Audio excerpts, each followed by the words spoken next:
രാമ രാമ രാമ ഹരേ ഹരേ ഹരേ കൃഷ്ണ കൃഷ്ണ കൃഷ്ണ ഹരേ ഹരേ രാമ രാമ രാമ ഹരേ ഹരേ ഹരേ കൃഷ്ണ കൃഷ്ണ കൃഷ്ണ ഹരേ ഹരേ ഹരേ രാമ രാമ രാമ ഹരേ ഹരേ ഹരേ കൃഷ്ണ കൃഷ്ണ കൃഷ്ണ ഹരേ ഹരേ ഹരേ രാമ രാമ രാമ ഹരേ ഹരേ ഹരേ കൃഷ്ണ കൃഷ്ണ കൃഷ്ണ ഹരേ ഹരേ ഹരേ രാമ രാമ രാമ ഹരേ ഹരേ ഹരേ കൃഷ്ണ കൃഷ്ണ കൃഷ്ണ ഹരേ ഹരേ ഹരേ രാമ രാമ രാമ ഹരേ ഹരേ ഹരേ കൃഷ്ണ കൃഷ്ണ കൃഷ്ണ ഹരേ ഹരേ ഹരേ രാമ രാമ രാമ ഹരേ ഹരേ ഹരേ കൃഷ്ണ കൃഷ്ണ കൃഷ്ണ ഹരേ ഹരേ ഹരേ രാമ രാമ രാമ ഹരേ ഹരേ ഹരേ കൃഷ്ണ കൃഷ്ണ കൃഷ്ണ ഹരേ ഹരേ ഹരേ രാമ രാമ രാമ ഹരേ ഹരേ ഹരേ കൃഷ്ണ കൃഷ്ണ ഹരേ ഹരേ ഹരേ രാമ രാമ രാമ ഹരേ ഹരേ ഹരേ കൃഷ്ണ കൃഷ്ണ കൃഷ്ണ ഹരേ ഹരേ ഹരേ രാമ രാമ രാമ ഹരേ ഹരേ ഹരേ കൃഷ്ണ കൃഷ്ണ കൃഷ്ണ ഹരേ ഹരേ ഹരേ രാമ രാമ രാമ ഹരേ ഹരേ ഹരേ കൃഷ്ണ കൃഷ്ണ ഹരേ ഹരേ ഹരേ രാമ രാമ ഹരേ ഹരേ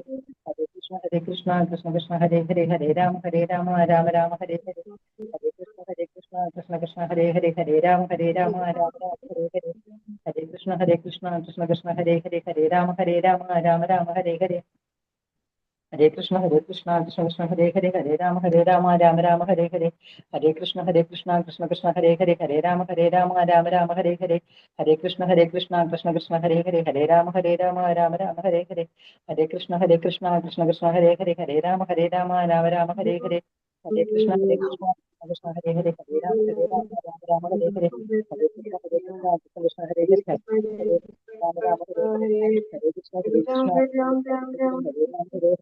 രാമ ഹരേ ഹരേ ഹരേ കൃഷ്ണ കൃഷ്ണ ഹരേ ഹരേ ഹരേ രാമ രാമ രാമ ഹരേ ഹരേ ഹരേ കൃഷ്ണ കൃഷ്ണ ഹരേ ഹരേ ഹരേ രാമ രാമ ഹരേ ഹരേ രാമ രാമ രാമ ഹരേ ഹരേ ഹരേ കൃഷ്ണ കൃഷ്ണ ഹരേ ഹരേ ഹരേ രാമ രാമ രാമ ഹരേ ഹരേ ഹരേ കൃഷ്ണ കൃഷ്ണ ഹരേ ഹരേ ഹരേ രാമ हरे कृष्णा माता जी। प्रणाम माता जी। थैंक यू माता जी। हरे कृष्णा माता जी। ओम नमो भगवते वासुदेवाय। ओम नमो भगवते वासुदेवाय। ओम नमो भगवते वासुदेवाय।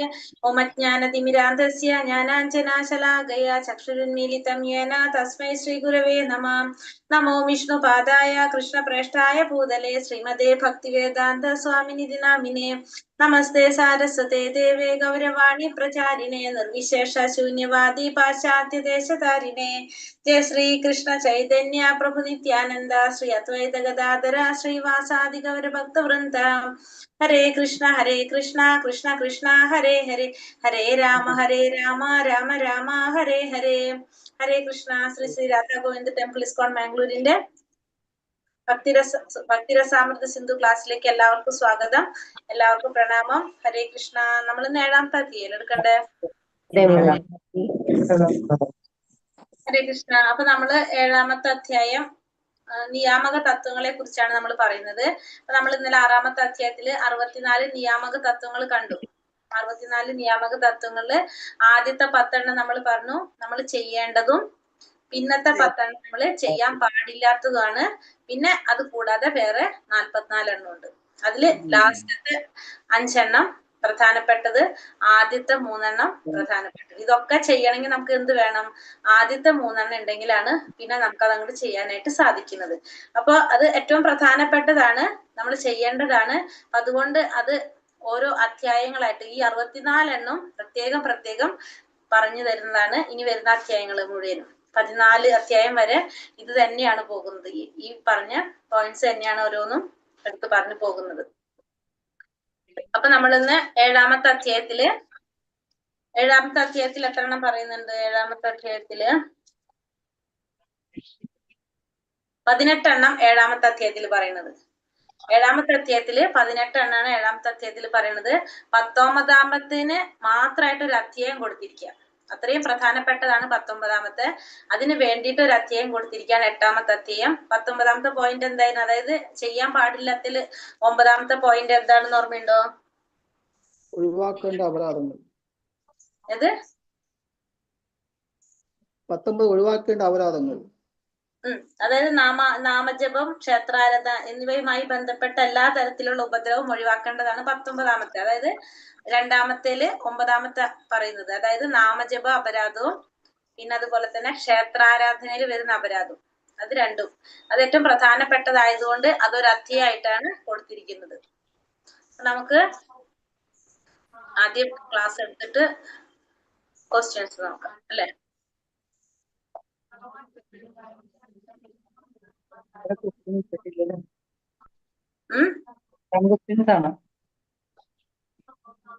അല്ല മാതാജി, മറ്റേ അത് ഇന്നലെ ഇട്ടില്ലല്ലോ. വൺ വേർഡ് ഇന്നലെ ഇട്ടില്ലല്ലോ. 6ാമത്തെ അധ്യായത്തില് ഇട്ടിട്ടുണ്ടല്ലോ. ഇട്ടിട്ടുണ്ട്. ഇന്നലെ എന്നെ പറഞ്ഞ ലതാമാതാജി, ഇന്ന് ലതാമാതാജി ആണ് പറ്റി. അങ്ങനെ വേണം. അങ്ങനെ തിരിച്ചു വന്നു അല്ലേ? അതെ. എന്തോ പറ്റുകൊണ്ടേക്ക് നോക്കില്ല. ക്ലാസ് കണ്ടപ്പോ തന്നെ ഇട്ടതാ. അല്ലെങ്കിൽ ഞാനും മറക്കും, അതുകൊണ്ടാണ് ഞാൻ അപ്പൊ തന്നെ ഇടുന്നത്. ഭക്തിരസാമൃത സിന്ധു അധ്യായം 7 ഭക്തി തത്വങ്ങളെ സംബന്ധിച്ച തെളിവുകൾ. ശ്രീ രാധാ ഗോവിന്ദ് ജയ്, ശീല പ്രഭുപാദ് ജയ്. ഇതിൽ നമ്മൾ പറഞ്ഞു ആദ്യത്തെ 10 നമ്മൾ ചെയ്യേണ്ട കാര്യങ്ങളും പിന്നത്തെ 10 ചെയ്യാൻ പാടില്ലാത്ത കാര്യങ്ങളാണ്. ആദ്യത്തെ 10 ആദ്യത്തെ 3 ചെയ്താലേ പിന്നുള്ളത് നമുക്ക് ചെയ്യാൻ സാധിക്കുള്ളൂ. അപ്പൊ നമ്മള് നിർബന്ധമായിട്ടും നമ്മളൊരു മനുഷ്യ ജന്മത്തിൽ നമ്മൾ ചെയ്യേണ്ട കാര്യങ്ങളാണ് ഈ പറയുന്ന ആദ്യത്തെ 3. എന്നാലാണ് നമുക്ക്, കാരണം മനുഷ്യജന്മത്തിന്റെ ലക്ഷ്യം എന്താണ്? ഭഗവാന്റെ പരമമായ ധർമ്മം, ഭഗവാന്റെ സേവനം. ആ ഭഗവത് സേവനം ചെയ്യണമെങ്കിൽ നമുക്ക് എന്ത് വേണം? ഭക്തി ഉണ്ടാവണം അല്ലെ. ഭക്തന്മാരുമായിട്ടൊരു സംഘം ഉണ്ടാവണം. ഭക്തി നമുക്കറിയാം ഒറ്റയ്ക്ക് ചെയ്യാൻ സാധിക്കുന്നതല്ല. അതിന് നമുക്ക് എന്ത് വേണം? ഒരു ഗുരുവിന്റെ സഹായം വേണം നമുക്ക്. അതാണ് ഇവിടെ പറയുന്നത്. 1ാമത്തെ പോയിന്റ് പറഞ്ഞ എന്താണ്? 7ാമത്തെ അല്ലെ. ബുക്കുള്ളവര് അടയാളപ്പെടുത്തി പോയിക്കോളാം. കാരണം ബുക്കിൽ ഇങ്ങനെ വെറുതെ ഇങ്ങനെ എഴുതിയിട്ട് പോയിരിക്കുകയാണല്ലോ, അപ്പൊ നിങ്ങൾക്ക് അത് മനസ്സിലാവില്ല. ബുക്ക് 1ാമത്തെ പോയിന്റ് ഒന്നും എഴുതാം. ഒരു യഥാർത്ഥ ആത്മീയ ഗുരുവിന്റെ ആശ്രയം സ്വീകരിക്കൽ, അത് 1ാമത്തെ പോയിന്റ് ആണത്. ഒരു യഥാർത്ഥ ആത്മീയ ഗുരുവിന്റെ ആശ്രയം സ്വീകരിക്കുക. അപ്പൊ അതില് പറയണത് ഫസ്റ്റത്തെ പോയിന്റ്, ഏറ്റവും പ്രധാനപ്പെട്ട പോയിന്റ് നമ്മൾ പറഞ്ഞു അല്ലെ, ഗുരു എന്ന് പറയുന്നത് ഒരു വാതിലാണ്. ആ വാതിൽ തുറന്നാലേ നമുക്ക് ഉള്ളിലേക്ക് കടക്കാനായിട്ട് സാധിക്കുള്ളൂ. അപ്പൊ ആ ഗുരുവിനെ സ്വീകരിക്കുക എന്നുള്ള, ഗുരു ആശ്രയം, ഗുരുവിനല്ല ഗുരു ആശ്രയം എടുക്കുക. ഗുരുവിനെ നമ്മൾ ആശ്രയിക്കുകയാണ് ഫസ്റ്റ് തന്നെ.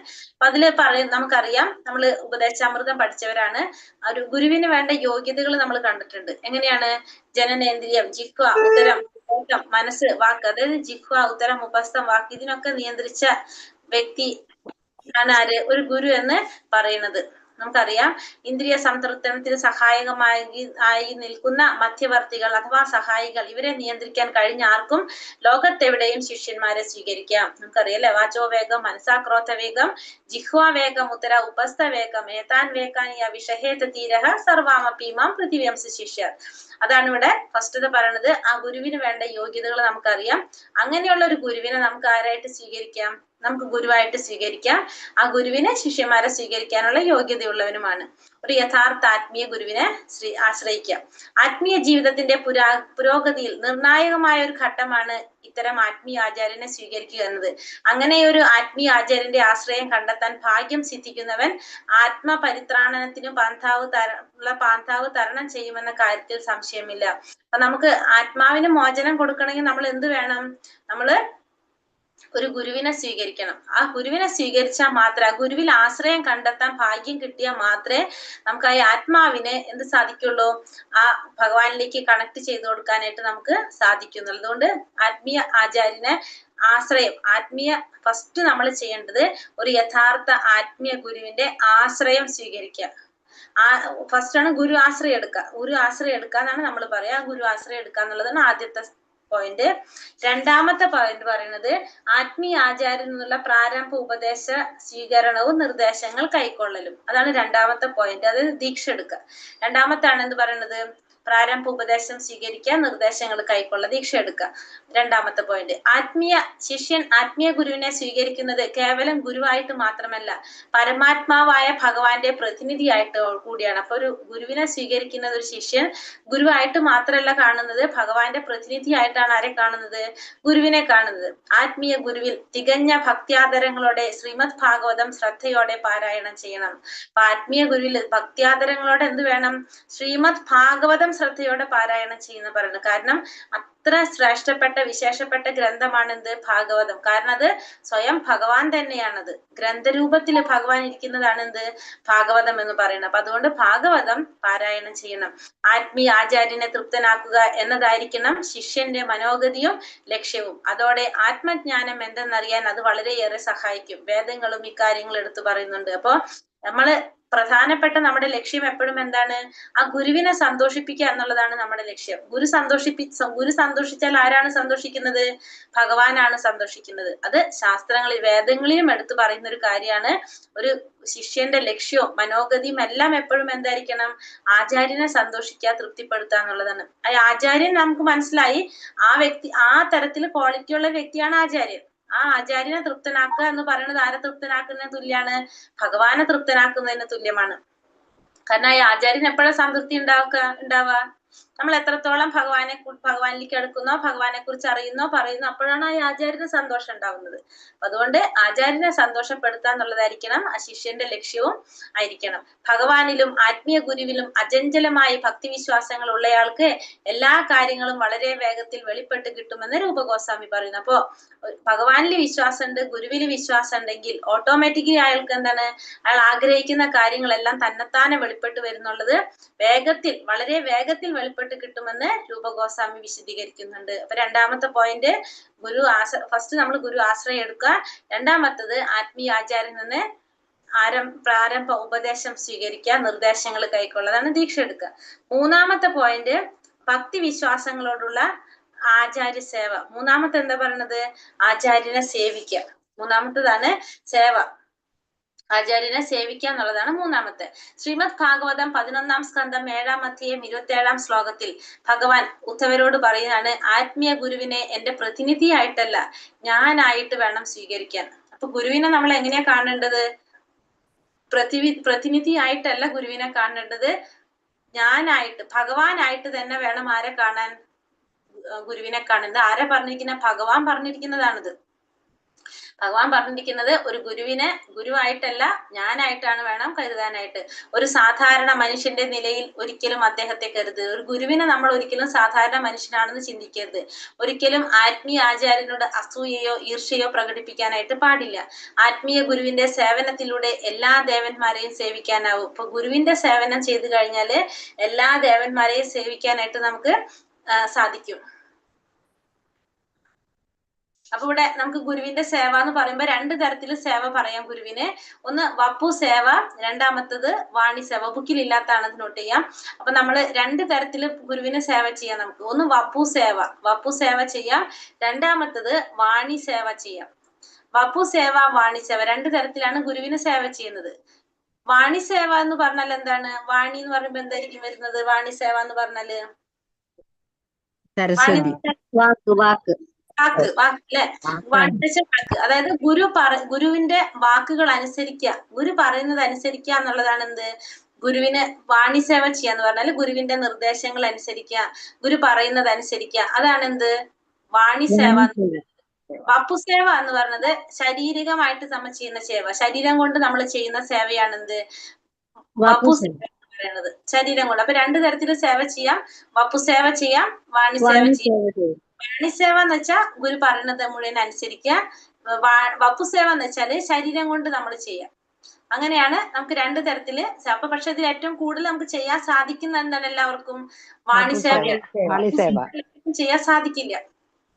വപ്പു സേവ ചെയ്യാനായിട്ട് എല്ലാവർക്കും നമുക്ക് സാധിക്കില്ല. ഇപ്പൊ നമ്മള് ഗുരുക്കന്മാരൊക്കെ എന്താണ് പ്രഭുക്കന്മാരായിരിക്കും. അപ്പൊ നമുക്ക് എന്ത് ചെയ്യാൻ സാധിക്കില്ല? വപ്പു സേവ ചെയ്യാനായിട്ട് ആർക്കും സാധിക്കില്ല. പക്ഷെ എന്ത് ചെയ്യാൻ സാധിക്കും? വാണി സേവ എല്ലാവർക്കും സാധിക്കും. പക്ഷെ വപ്പു സേവ ചെയ്യാനായിട്ട് എല്ലാവർക്കും സാധിക്കണമെന്നില്ല. അപ്പൊ അതാണ് മൂന്നാമത്തെ പോയിന്റ്. ഫസ്റ്റത്തെ ഗുരു ആശ്രയം എടുക്കുക, ദീക്ഷ സ്വീകരിക്കുക. മൂന്നാമത്തെ നമ്മൾ എന്ത് ചെയ്യണം? ഗുരുവിനെ സേവനം ചെയ്യാം. നാലാമത്തത് പുണ്യാത്മാക്കളുടെ കാലടികൾ പിന്തുടരുക. നാലാമത്തെയാണ് എന്ത്? പുണ്യാത്മാക്കളുടെ കാലടികൾ പിന്തുടരുക. ബ്രഹ്മയാമളം ഇങ്ങനെ പറയുന്നു: പ്രമാണങ്ങളും അംഗീകൃത മതഗ്രന്ഥങ്ങളും അനുസരിക്കാതെ താനൊരു മഹാഭക്തനാണെന്ന് നടിക്കുന്നവരുടെ പ്രവൃത്തി ഭക്തിയുത സേവനത്തിൽ പുരോഗതി ഉണ്ടാക്കുമെന്ന് ഒരിക്കലും കരുതരുത്. മറിച്ച് ആത്മാർത്ഥമായി ഭക്തിയുത സേവനം അഭ്യസിക്കുന്നവർക്ക് ശല്യം ഉണ്ടാക്കാൻ അത് സഹായിക്കും. ഇപ്പൊ ബ്രഹ്മയാമളത്തിൽ പറയുന്നത് ഒരു അംഗീകൃത മതശാസ്ത്രങ്ങൾ ഒന്നും അംഗീകരിക്കാതെ ഞാൻ വലിയൊരു ഭക്തനാണെന്ന് നടിക്കുന്നവരുടെ പ്രവൃത്തികള് ഭക്തിയുടെ സേവനത്തിന് പുരോഗതിയല്ല, തടസ്സമാണ് ഉണ്ടാക്കുന്നതെന്നാ പറയുന്നത്. അതായത് നമ്മൾ എന്തനുസരിക്കുന്നില്ല? ശാസ്ത്രങ്ങളൊന്നും അനുസരിക്കുന്നില്ല. പക്ഷെ നമ്മൾ എന്താ നടിക്കുന്നത്? നമ്മൾ മഹാഭക്തന്മാരാണ് നടിക്കാണ്. അത്തരത്തിലുള്ള പ്രവൃത്തികൾ നമ്മൾ ചെയ്യുകയാണെങ്കിൽ അത് നമുക്ക് ഭക്തി സേവനത്തിൽ പുരോഗതി ഒരിക്കലും ഉണ്ടാവില്ല. മറിച്ച് ശരിയായ രീതിയിൽ സേവനം ചെയ്യുന്നവർക്ക് അതൊരു ശല്യമായിട്ട് മാറാണ് ചെയ്യുന്നത്. മറ്റുള്ളവർക്ക് അതൊരു ശല്യമാവാണ് ചെയ്യണമെന്നാണ് ബ്രഹ്മയാമളത്തിൽ പറയുന്നത്. പ്രമാണങ്ങളെയും ഗ്രന്ഥങ്ങളെയും അനുസരിക്കാത്തവൻ സഹജിയാക്കളാണ്. ഇതൊന്നും അനുസരിക്കാത്തവരാരാണ്? ഈ ശാസ്ത്രങ്ങളും ഗ്രന്ഥങ്ങളൊന്നും അനുസരിക്കാത്തവരെ സഹജിയാക്കൾ എന്ന് പറയുന്നു. രൂപഗോസ്വാമി പറയുന്നത് ബുദ്ധന്റെ അനുയായികളെ ഭക്തന്മാരായി അംഗീകരിക്കാൻ പാടില്ലെന്നാണ്. ബുദ്ധനെ കൃഷ്ണന്റെ അവതാരമായി അംഗീകരിച്ചിട്ടുണ്ടെങ്കിലും അത്തരം അവതാരങ്ങളുടെ അനുയായികൾ വേദജ്ഞാനത്തിന്റെ വളരെ പിന്നിലാണ്. ബുദ്ധന്റെ ദർശനം നാസ്തികനെ വിഭ്രമിക്കാനുള്ളതാണ്. അതുകൊണ്ട് അത് സ്വീകാര്യമല്ല. അപ്പൊ ബുദ്ധന്റെ അനുയായികളെ നമ്മൾ ഒരിക്കലും എന്ത് പാടില്ല? ഭക്തനായിട്ട് അംഗീകരിക്കാനായിട്ട് പാടില്ല എന്നുള്ളതാണ് പറയുന്നത്. കാരണം ബുദ്ധൻ ഭഗവാന്റെ അവതാരമാണ്. പക്ഷെ ബുദ്ധാവതാരം വന്നിട്ട് നമ്മൾ എന്ത് പറഞ്ഞു? ശാസ്ത്രങ്ങൾ നമ്മൾ ഒരിക്കലും എന്ത് ചെയ്യാൻ പാടില്ല? നിഷേധിക്കാൻ പാടില്ല, അല്ലെ? ശാസ്ത്രങ്ങള് ഭഗവാനിൽ നിന്ന് വന്നതാണ് എന്ത്? ഈ ശാസ്ത്രങ്ങളെല്ലാം തന്നെ. ഒരിക്കലും നമ്മൾ എന്ത് ചെയ്യരുത്? ശാസ്ത്രങ്ങളെ നിഷേധിക്കരുത്. പക്ഷെ ഭഗവാന്റെ അവതാരമായിട്ട് ബുദ്ധാവതാരം വന്നപ്പോ ബുദ്ധാവതാരം എന്താ ചെയ്തത്? ആ ശാസ്ത്രങ്ങളെ നിഷേധിക്കുക ചെയ്തത്. ശാസ്ത്രങ്ങളിൽ പറഞ്ഞിരിക്കുന്നത് ശരിയല്ല എന്നാണ് ആര് പറയുന്നത്? ബുദ്ധാവതാരം പറഞ്ഞത്. അപ്പൊ അതുകൊണ്ട് ബുദ്ധാവതാരം ഭഗവാന്റെ അവതാരമാണെങ്കിലും അവതാരമായിട്ട് അംഗീകരിച്ചിട്ടുണ്ടെങ്കിലും നമ്മൾ എന്താണ് പറയുന്നത്? ആ ബുദ്ധാവതാരത്തെ നമ്മൾ എന്ത് ചെയ്യുന്നില്ല? നമ്മൾ ആരാധിക്കുന്നില്ല, ഒന്നും ചെയ്യുന്നില്ല, അല്ലെ? ഭഗവാന്റെ അവതാരമാണ് എന്ന് മാത്രമേ ഉള്ളൂ അത് ബുദ്ധാവതാരം. അത്രേ നമ്മള് ചെയ്യുന്നുള്ളൂ. അപ്പൊ വേദജ്ഞാനത്തില് ഇതിനെ എതിർത്തത് കൊണ്ട് തന്നെ ബുദ്ധാവതാരം നമ്മൾ സ്വീകരിക്കുന്നില്ല. ലാസ്റ്റ് പറയാം നമുക്കത്.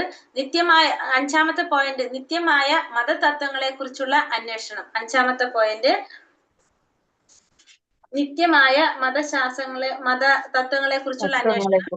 ഭാരതീയ പുരാണത്തിൽ പറയുന്നു: ഭക്തിയുത സേവനത്തിൽ ശ്രദ്ധയോടെ ഏർപ്പെട്ടിരിക്കുന്ന അവന്റെ എല്ലാ ഉദ്ദേശങ്ങളും ഒട്ടും വൈകാതെ തന്നെ സാധ്യതമാകും. അപ്പൊ നാരദ പുരാണത്തിൽ പറയുന്നതാണ് ഭക്തിയുത സേവനത്തിൽ ശ്രദ്ധയോടെ ഏർപ്പെട്ടിരിക്കുന്നവന്റെ എല്ലാ ഉദ്ദേശങ്ങളും ഒട്ടും വൈകാതെ തന്നെ സാധിക്കും. 6ാമത്തെ പോയിന്റ് പറയുന്നത് കൃഷ്ണന്റെ സംതൃപ്തിക്ക് വേണ്ടി ഭൗതികമായതൊക്കെ ത്യജിക്കാനുള്ള സന്നദ്ധത. ഭൗതികമായ ഇന്ദ്രിയ സുഖാനുഭൂതികൾ ഉപേക്ഷിച്ച് ഭക്തിയുത സേവനത്തിന്റെ തത്വങ്ങൾ സ്വീകരിക്കുന്നവർക്കായി വിഷ്ണു ലോകത്തിലെ ഐശ്വര്യ സമൃദ്ധികൾ കാത്തുകിരിക്കുകയാണെന്ന് പത്മപുരാണം പറയുന്നു. അപ്പൊ കൃഷ്ണന്റെ സംതൃപ്തിക്ക് വേണ്ടിയിട്ട് ഭൗതികമായതൊക്കെ ത്യജിക്കാനുള്ള സന്നദ്ധത. അപ്പൊ ഭൗതികമായിട്ടുള്ള ഇന്ദ്രിയ സുഖാനുഭൂതികൾ ഉപേക്ഷിച്ച് ഭക്തിയുത സേവനത്തിന്റെ തത്വങ്ങൾ സ്വീകരിക്കുന്നവർക്കായി ഐശ്വര്യ സമൃദ്ധികൾ കാത്തിരിക്കുകയാണെന്ന് പത്മപുരാണം പറയുന്നു. അപ്പൊ ഭൗതികമായിട്ടുള്ള ഇന്ദ്രിയ സുഖാനുഭൂതികളൊക്കെ ഉപേക്ഷിച്ച് ഭക്തിയുത സേവനം ചെയ്യുന്നവർക്ക് എന്താണ്?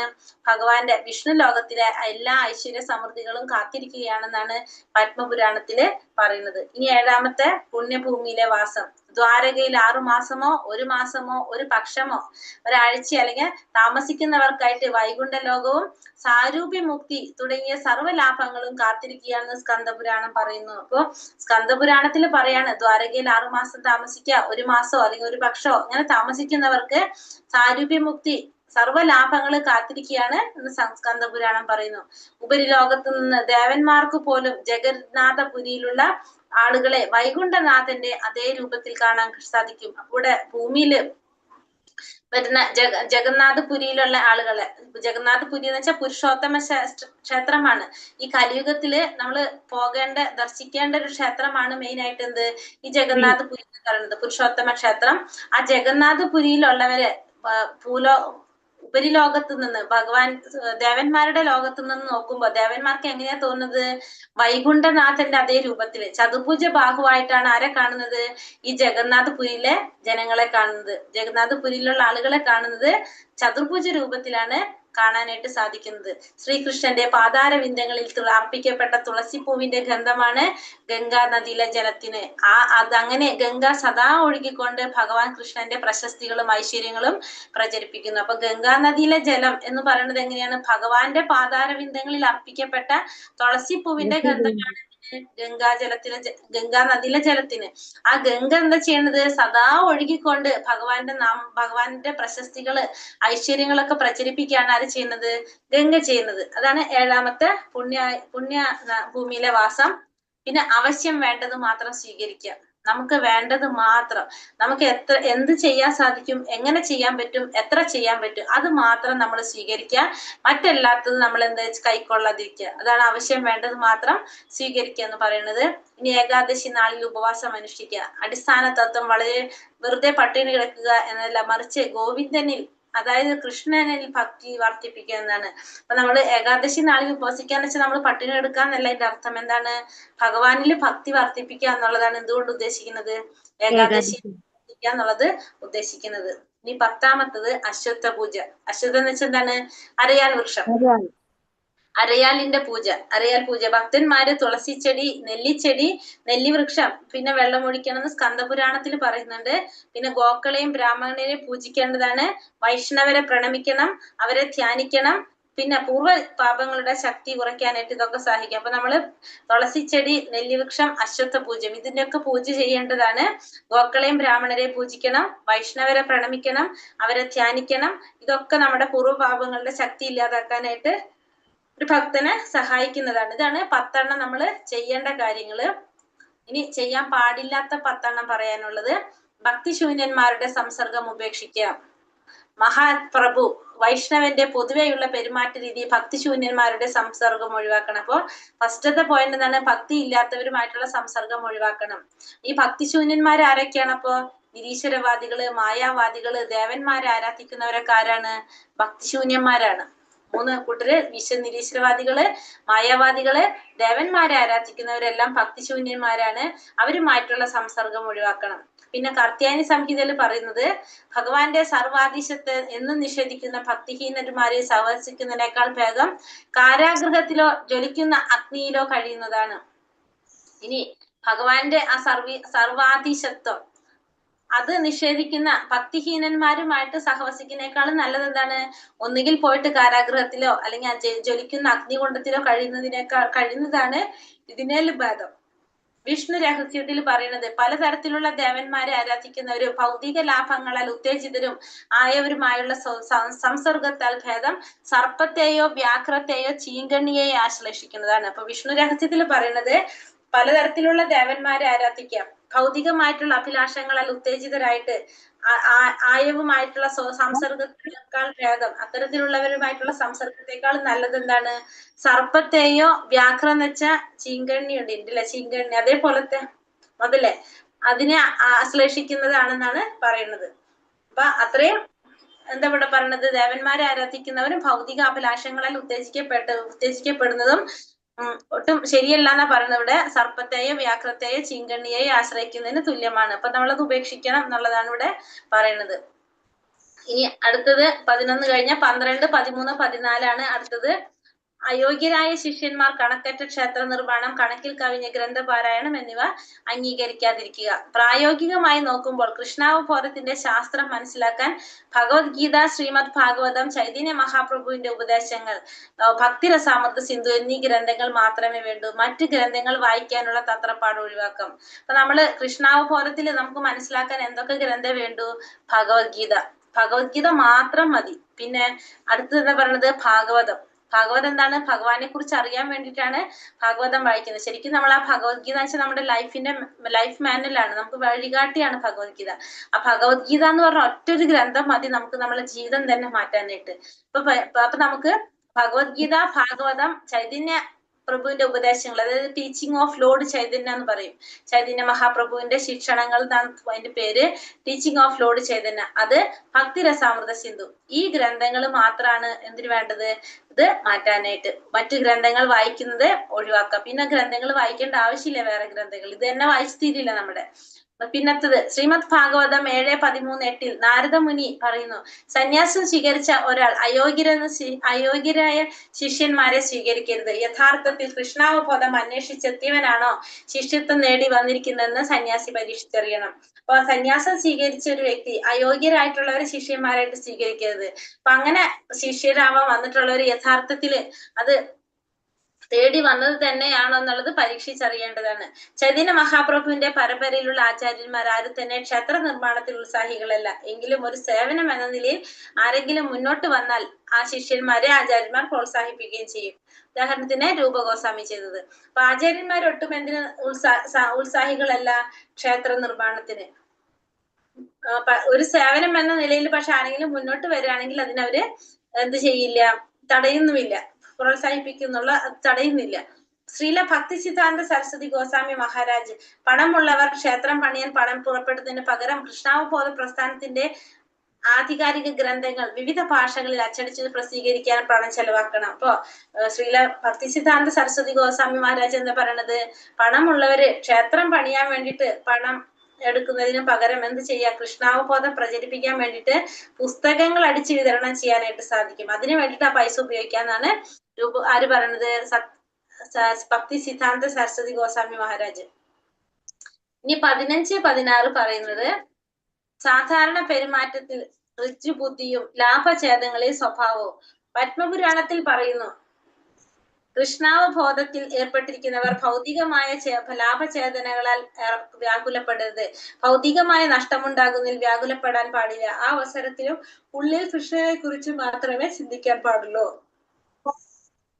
കൃഷ്ണാവബോധത്തില് അപ്പോൾ എന്താ പറഞ്ഞത്, നമ്മള് പത്മപുരാണത്തിൽ പറയുന്നതാണ്, കൃഷ്ണാവബോധത്തിൽ ഏർപ്പെടുന്നവര് ഭൗതികമായിട്ടുള്ള ലാഭമോ നഷ്ടമോ അങ്ങനത്തെ കാര്യങ്ങൾ ഉണ്ടായി കഴിഞ്ഞാൽ നമുക്ക് അതിനെ കുറിച്ച് വ്യാകുലനാവേണ്ട ആവശ്യമില്ല. ആ അവസരത്തിൽ നമ്മൾ എന്ത് വേണം, ഭഗവാനെ കുറിച്ച് തന്നെ ചിന്തിക്കണം എന്നാണ് പറയുന്നത്.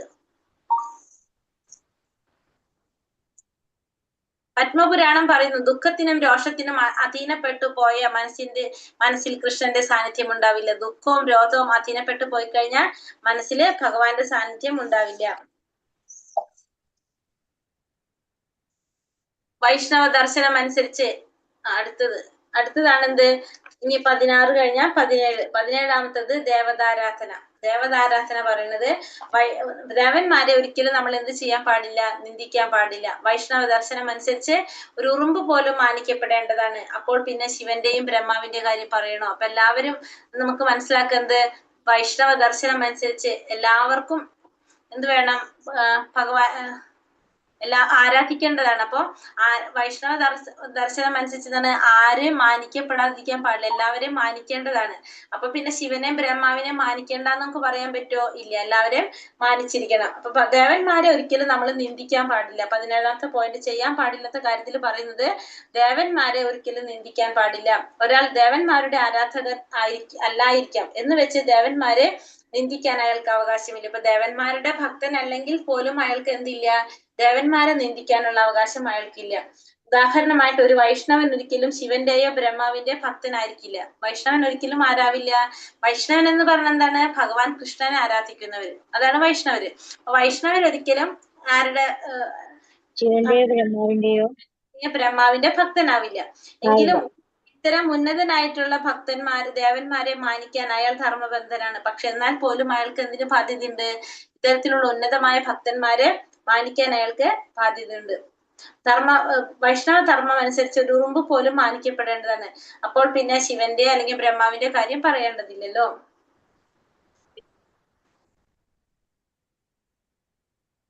പത്മപുരാണം പറയുന്നത്, കൃഷ്ണൻ അഥവാ ഹരി എല്ലാ ദേവന്മാരുടെയും അധിപനാണ്. ഭഗവാനാണ് എല്ലാ ദേവന്മാരുടെയും അധിപൻ.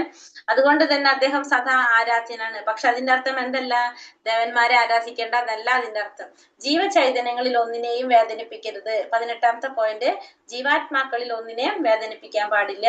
മഹാഭാരതം പറയുന്നത്, ജീവചൈതന്യങ്ങളിൽ ഒരു തരത്തിലും ഒന്നിനെയും വിഷമമുണ്ടാക്കാതെ സ്നേഹമുള്ള പിതാവ് സന്താനങ്ങളോട് എന്ന പോലെ പെരുമാറുന്ന ശുദ്ധ ഹൃദയനായ മനുഷ്യൻ അതിവേഗം പ്രിയങ്കരനായി തീരും. അപ്പൊ ജീവചര്യങ്ങളിൽ ഒന്നും ഒരു തരത്തിലും വിഷമം ഉണ്ടാക്കാതെ പിതാവ് സന്താനങ്ങളോട് എന്ന പോലെ പെരുമാറുന്ന ശുദ്ധ ഹൃദയനായ മനുഷ്യൻ അതിവേഗത്തിൽ തന്നെ ഭഗവാന് പ്രിയങ്കരനായിട്ട് മാറും. അപ്പൊ നമ്മള് ജീവാത്മാക്കൾ നമ്മളെ പോലെ തന്നെ കുറെ ജീവാത്മാക്കളുണ്ട്. അപ്പൊ അവരോട് നമ്മൾ എന്ത് ചെയ്യാൻ പാടില്ല? വേദന കാട്ടാനായിട്ട് പാടില്ല എന്നുള്ളതാണ് 18ാമത്തെ പോയിന്റ്. അതുവരെയാണ് ഈ അധ്യായത്തിലുള്ളത്.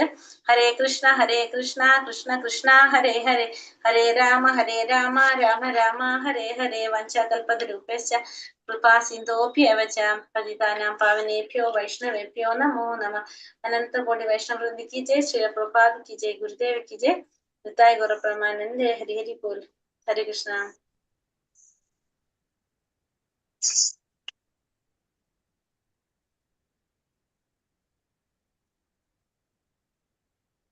क्वेश्चन आंसर നോക്കിയിട്ട്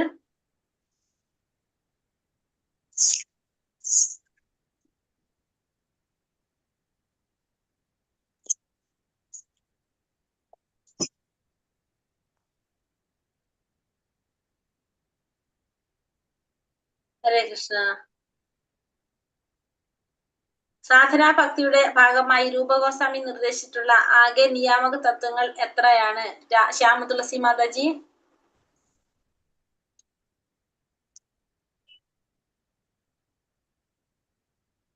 അറുപത്തിനാല്.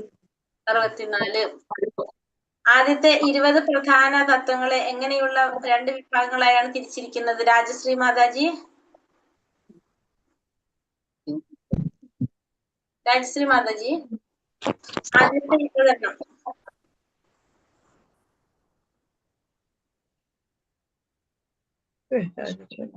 മാതാജി മ്യൂട്ടാ.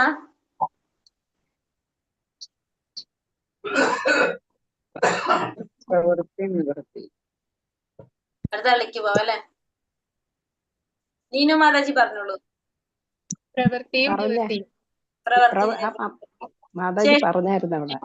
ശേഷിക്കുന്ന 60 തത്വങ്ങൾ നടപ്പിലാക്കാൻ ഒഴിച്ചുകൂടാനാവാത്ത ആദ്യത്തെ എത്ര തത്വങ്ങളാണ് പ്രധാന പാഠഭാഗം പറയുന്നത്? ലീല മാതാജി, ലീല ആർ മാതാജി.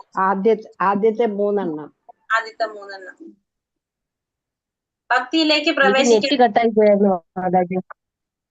കേട്ടിണ്ടായിരുന്നില്ല? പറഞ്ഞിണ്ടായിരുന്നു, ഞാൻ കേട്ടില്ല കേട്ടോ.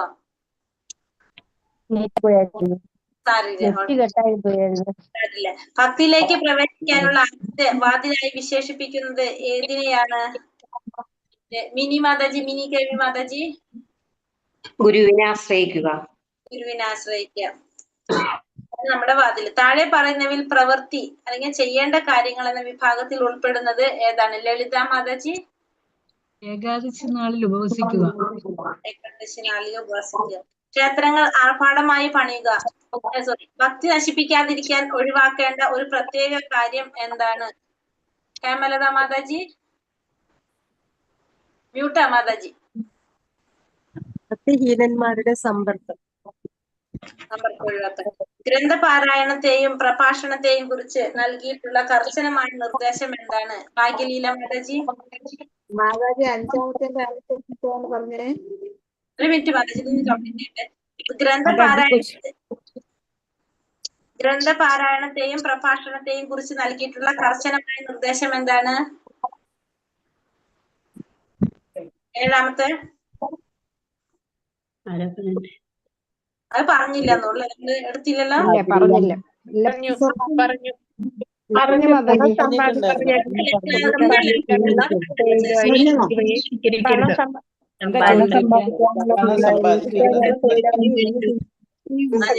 ക്ലാസ് എന്നുള്ള പെട്ടെന്ന് ഓർത്തപ്പോൾ അത് പറഞ്ഞിട്ടില്ല. അപ്പൊ ഗ്രന്ഥപാരായണത്തെ പറയുന്നത് പണം സമ്പാദിക്കാനുള്ള തൊഴിലായിട്ട് ഗ്രന്ഥപാരായണവും പ്രഭാഷണവും നമ്മൾ ചെയ്യാൻ പാടില്ല. പണം സമ്പാദിക്കാൻ വേണ്ടിയിട്ട് നമ്മൾ ഒരിക്കലും അത് തൊഴിലാക്കിക്കൊണ്ട് ഗ്രന്ഥപാരായണം നടത്തുന്നതും പ്രഭാഷണവും ചെയ്യാൻ പാടില്ല. പിന്നെ അടുത്തത്, ഭക്തിയുടെ അടിത്തറയെ ശക്തിപ്പെടുത്തുന്ന ഏറ്റവും പ്രധാനപ്പെട്ട 5 കാര്യങ്ങൾ ഉൾപ്പെടുന്നത് ഏതാണ്? പാരായണത്തില് ഇന്ദിരാ മാതാജി.